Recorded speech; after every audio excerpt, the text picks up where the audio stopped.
კვლავ საქართველოს რუსეთის ეროვნულმა სააგენტომ პარაზიტების საწინააღმდეგოდ პირუტყვის სეზონური დამუშავება დაიწყო. ქვეყანაში სულ ბიოუსაფრთხოების 6 პუნქტი ფუნქციონირებს.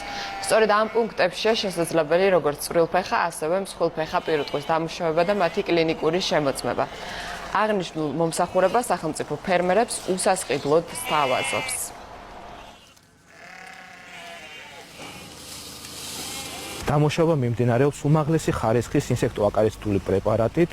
მომსახურებას სახელმწიფო ფერმერებს თავადაც სრულად უსასყიდლოდ. ღონისძიების მიზანია ცხოველთა ჯანმრთელობის დაცვა, ინფექციური და ინვაზიური დაავადებების გავრცელება გადატანეს. რაც ესენი სცრიან ამუშავებენ. მე აღარ მომკვდომია არაფერი. 1700 სული ცხვარი გვყავს, 1000 სული არის ცხვარი, 700 არის ბატკანი. წელიწადში ხდება ორჯერ. როცა მთიდან ჩამოდიხარ და როცა შირაქიდან ამოდიხარ რა. პირობებს რაც გააჩნია არის ძალიან ყურადღება, რაც ხდება ხოლმე.